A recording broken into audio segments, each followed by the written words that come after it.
Shalom. Puji nama Tuhan. Bagaimana kabar kalian, nak?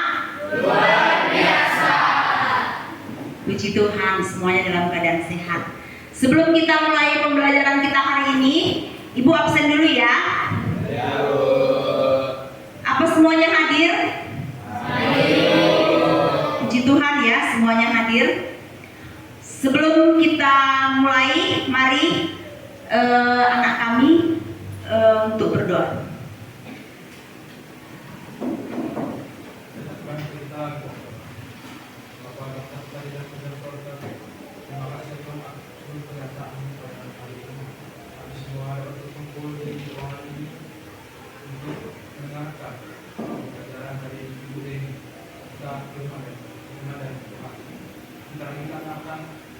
Mulai pembelajaran hari ini dan akan memberkati kami semua Tuhan, supaya kami bisa memahami apa yang Ibu Deni sampaikan dan juga bisa mengerti apa arti dari firman Tuhan, supaya kami bisa menerapkan firman itu dalam kehidupan kami sehari-hari.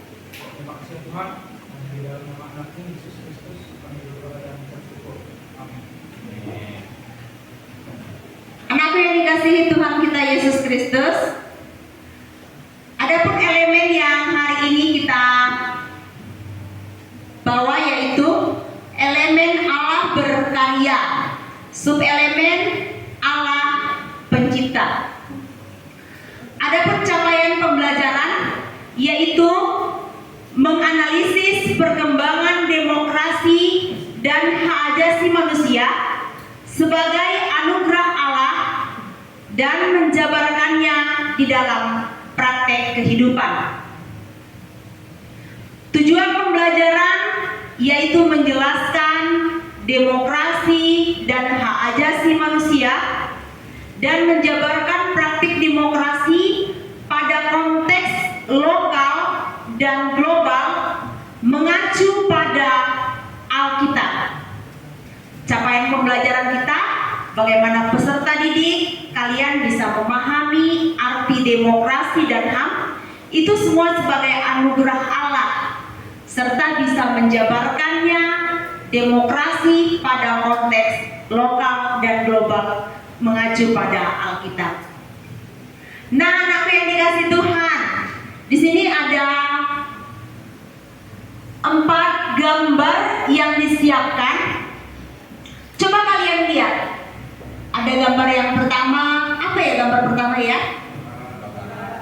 Kebakaran apa? Hutan? Oh. Iya, kebakaran fasilitas umum. Contohnya?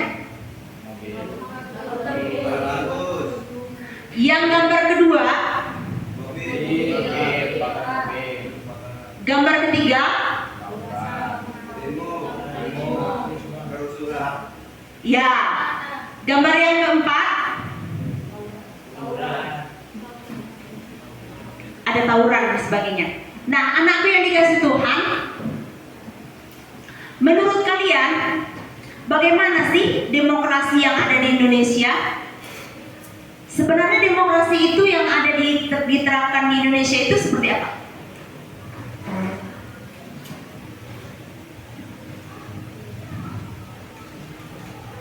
Bagus?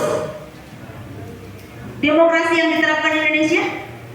Tetapi apakah di dalam mewujudkan demokrasi dan HAM harus dalam bentuk seperti ini, anakku? Iya. Jawabnya? Tidak. Coba siapa yang Ibu boleh mendengar? Ya, silakan berdiri, anakku. Oke, sebelumnya perkenalkan, nama saya Hasya, izin menjawab. Jadi menurut saya tidak, dikarenakan mengungkapkan pendapat harus dengan cara dan bahasa yang sopan dan santun, dan menurut saya merusak fasilitas bukanlah cara yang baik. Seharusnya kita bisa memusyawarahkan permasalahan tersebut dengan baik agar tidak terjadi hal seperti itu. Mungkin bisa dengan menggunakan sudut pandang yang netral, tidak memaksa yang lain untuk setuju dan menyampaikan pendapat dengan bahasa yang sopan dan lainnya. Iya, tepuk tangan dong. Coba satu lagi. Siapa yang bisa jawab pertanyaan pemantik hari ini? Oke, silakan bagi berdiri, nak. Perkenalkan, nama saya juga, mohon izin untuk menjawab. Menurut saya, cara tersebut tidak efektif untuk menyampaikan pendapat umum. Ada cara yang lebih baik dalam mengungkapkan pendapat dengan sesuai tata cara, yaitu menyampaikan pemberitahuan secara tertulis kepada penghuni yang dilakukan oleh yang bersangkutan, pemimpin atau penanggung jawab kelompok. Baik. Nah, adapun profil pelajar Pancasila, yaitu, mari kita ucapkan bersama-sama. Beriman, bertakwa kepada Tuhan Yang Maha Esa, dan berakhlak mulia sebagai pribadi yang utuh, mengimplementasikan nilai-nilai Pancasila dalam kehidupan beragama dengan mengenali sifat-sifat utama Allah sebagai pencipta, pemelihara, penyelamat, dan pembaru melalui demokrasi dan hak asasi manusia. Anakku yang dikasihi Tuhan, materi ajar hari ini yaitu tentang hak asasi manusia. Apa sih pengertian demokrasi dan hak asasi manusia? Apa itu demokrasi? Monggo, silahkan satu orang. Ayo bagi berdiri. Oh, Natal. Yo, bagi berdiri nak. Pengertian demokrasi dan hak. Demokrasi adalah bentuk pemerintahan di mana semua warga negaranya memiliki hak setara dalam pengambilan keputusan yang dapat mengubah hidup mereka. Sedangkan demokrasi yaitu mengizinkan warga negara berpartisipasi baik secara langsung atau melalui perwakilan dan permusyawaratan. Ya, oke.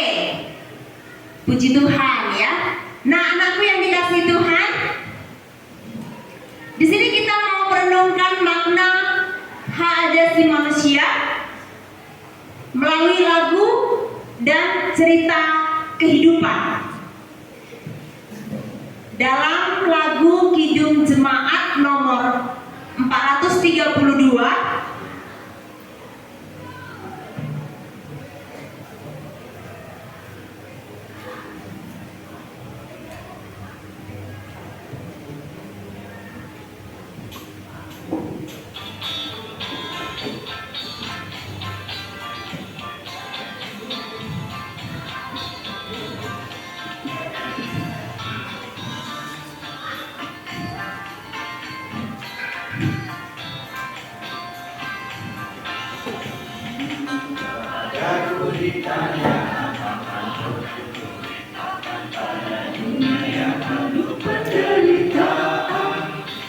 sampaikan kabar baik pada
Baik anakku yang dikasihi Tuhan, dalam memahami demokrasi dan hak asasi manusia dalam Alkitab, nah di dalam Alkitab kita tidak menjumpai praktek demokrasi dan HAM.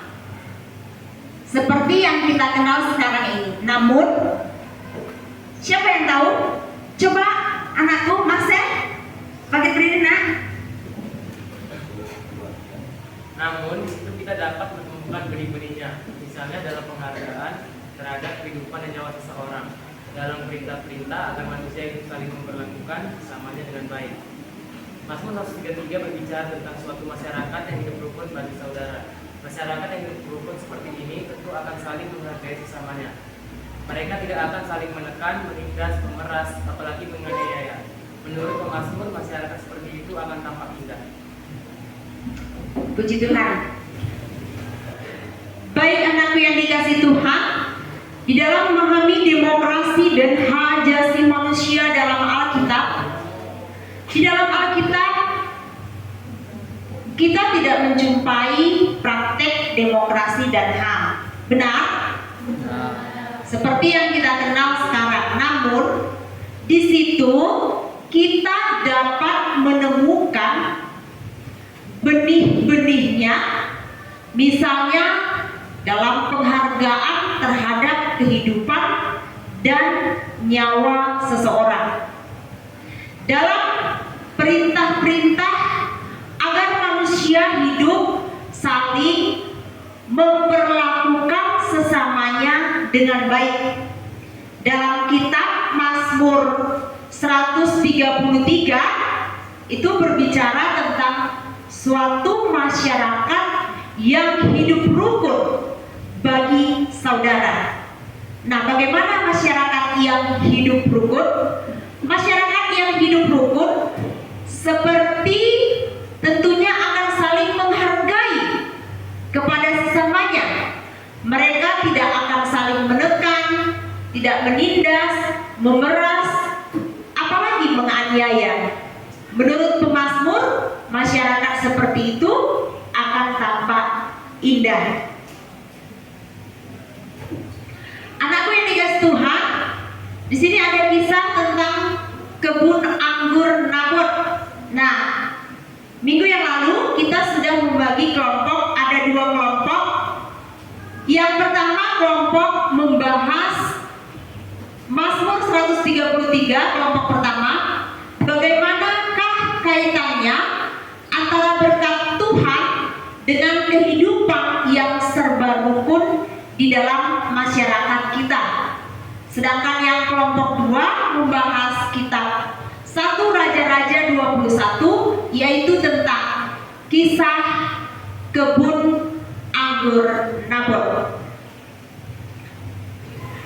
Salam semua. Shalom. Dari kelompok Immanuel, mengenalkan nama saya Benediktus Mawar. Saya Albert Devan Simanjuntak. Saya Floren Fania. Saya Robinson Adea.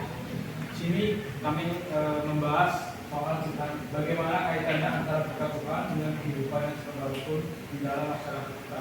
Lalu apa yang dikaitkan, apa hubungan dengan kitab Mazmur 123. Kita baca Mazmur 123 ayat 1. Persaudaraan yang rukun, nyanyian ziarah Daud. Sungguh alangkah baiknya dan indahnya apabila saudara-saudara diam bersama dengan rukun. Seperti minyak yang baik di atas kepala, meleleh ke janggut, yang meleleh ke janggut harum dari leher ke jubah. Seperti embun gunung Karmel yang turun ke atas gunung-gunung Sion. Sebab kesanalah Tuhan memerintahkan mereka kehidupan itu selama-lamanya. Lalu kita kaitkan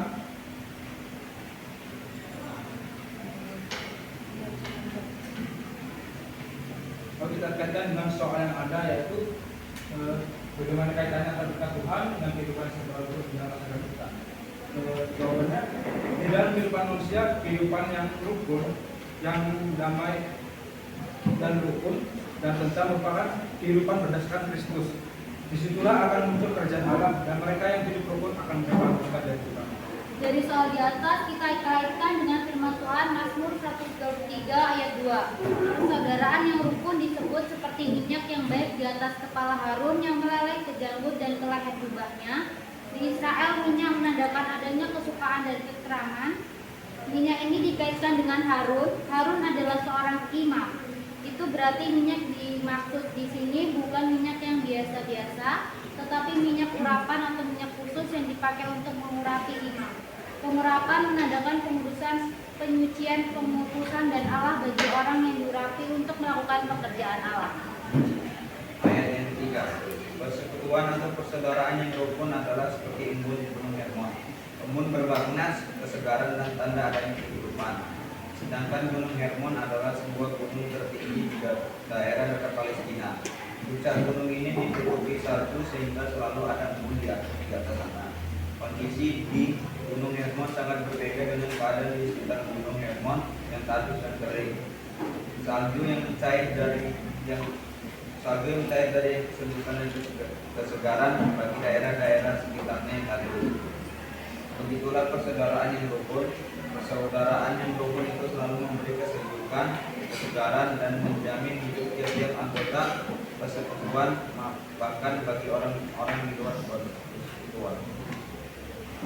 Kemudian dari firman Tuhan di atas kita diajak untuk saling hidup yang mengasihi dan rukun agar persekutuan kita mengalami kelimpahan berkat dari Tuhan. Di mana ada kerukunan, disitulah tanda-tanda kerajaan Allah dapat kita alami. Sebaliknya dalam kehidupan persekutuan yang tidak rukun, berkelahi, bercekcok, bahkan bermusuhan membuat kita memperoleh neraka. Sekian dari penjelasan kami, apakah ada yang ingin ditanyakan?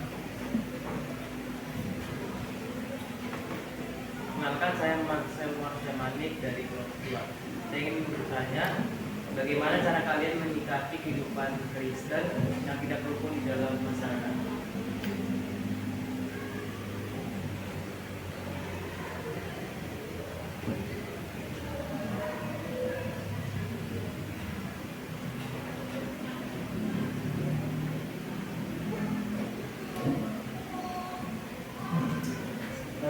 Cara kita menyikapi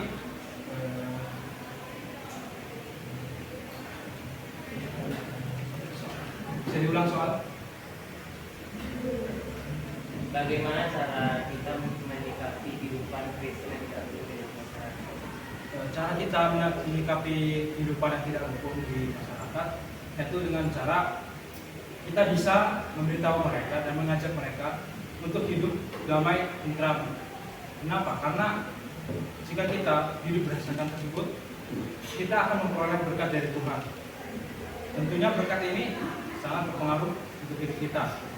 Jika kita tetap menerapkannya di hidup kita akan memperoleh kerajaan Allah.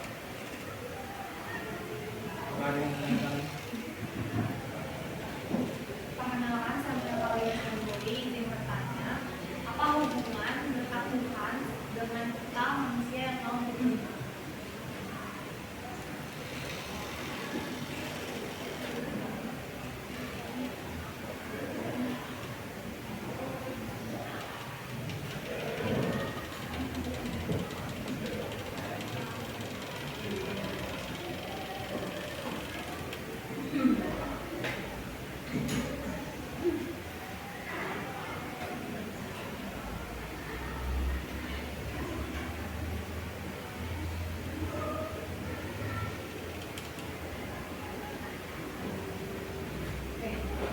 Saya juga pertanyaannya, jika kita saling mengasihi dan rukun, kita akan mengalami kelimpahan berkat dari Tuhan. Di mana kerukunan situ ada tanda-tanda kerajaan Allah yang akan kita terima, yang akan dibuka untuk kita pintu kerajaan.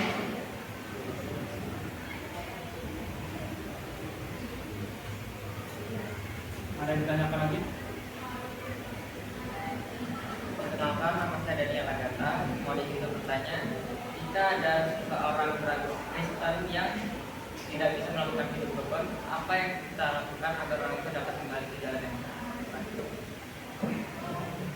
Salah satu caranya yaitu mengajak diri sendiri untuk hidup berbeda dengan sebelumnya, yaitu hidup dengan rukun berat. Jika memang dia tetap tidak mau mengikuti kita, ya dia akan tetap di situ, dia tidak akan berubah. Ada yang tanya lagi?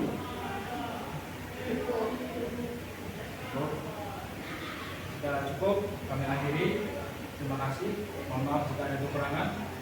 Kita akhiri. Salam.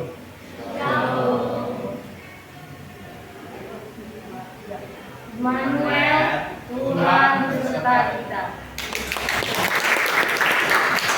Shalom semua. Shalom. Perkenalkan kami dari kelompok Felix. Perkenalkan nama saya Mark Jamani dan rekan saya Nisha Francisca, saya Rahman Jelina. Saya Jessica Putri, saya Dinda Mensari. Jadi kami akan membahas tentang Alkitab atau Raja-Raja 21. Kisah ini melibatkan seorang pria bernama Nabot yang memiliki kebun anggur yang sangat dihargai di kota Israel. Raja Ahab dari kerajaan Israel menginginkan kebun anggur itu dan menawarkan ganti rugi atau menukar kebun itu dengan tunai atau dengan uang. Namun Nabot menolak tawaran tersebut karena kebun anggur itu merupakan warisan keluarganya yang telah diwariskan dari generasi ke generasi. Karena kekecewaan atas penolakan Nabot, Ratu Isabel, istri Raja Ahab, merencanakan untuk mencemarkan nama baik Nabot dengan cara yang jahat. Isabel memasukkan tuduhan terhadap Nabot dan mengatur saksi-saksi palsu yang menyatakan bahwa Nabot telah mengusir Allah dan Raja. Akibat tuduhan palsu ini, Nabot dihukum mati dengan dilempari batu di luar kota Israel.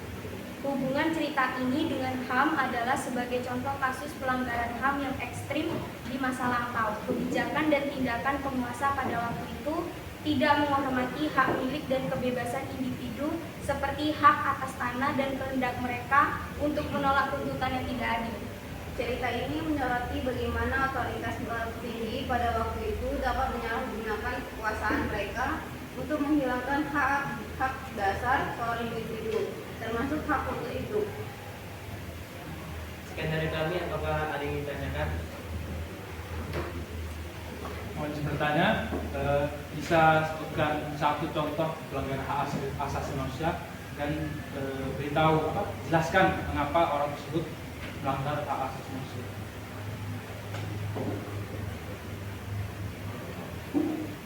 Izin menjawab. Jadi contoh pelanggaran HAM itu salah satunya melakukan penganiayaan atau bullying. Nah, itu diakibatkan karena seseorang itu mempunyai benci atau rasa iri dengki kepada sesamanya. Apakah ada yang bertanya lagi?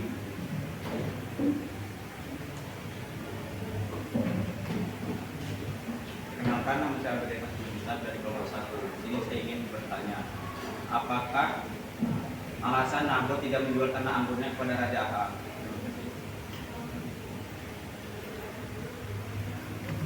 Izin menjawab untuk pertanyaan dari Dewan. Alasan Nabot tidak menjual kebun anggur kepada Raja Ahab karena kebun anggur itu merupakan warisan keluarganya yang telah diwariskan dari generasi ke generasi.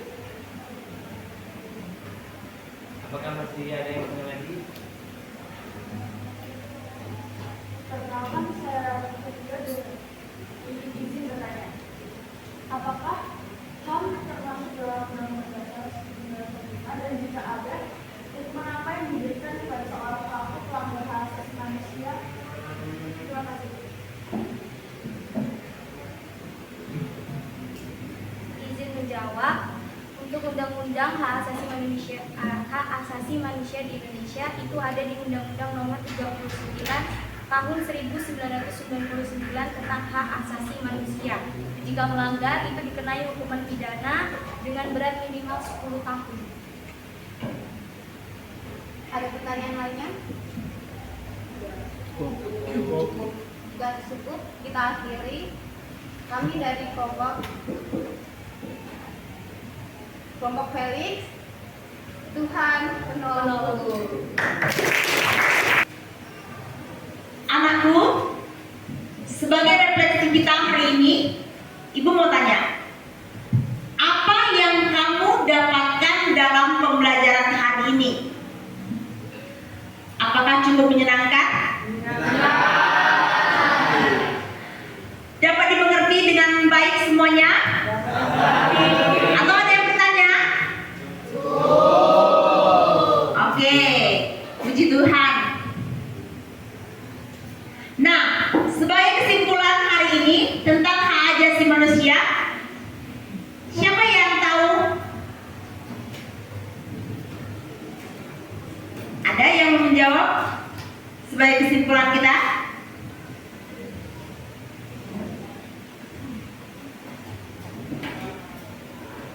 Kita akan membaca secara bersama-sama.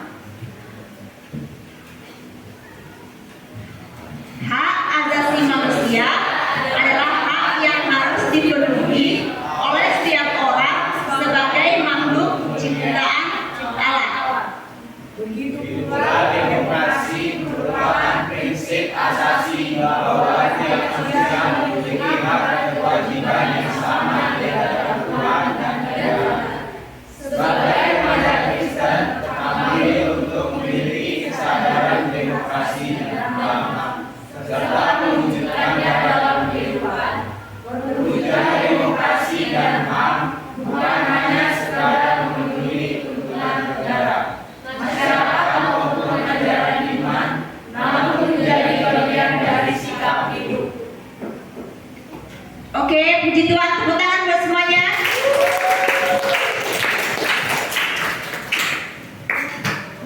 Sebelum kita menutupnya, maka kita bersatu dalam doa. Mari kita berdoa.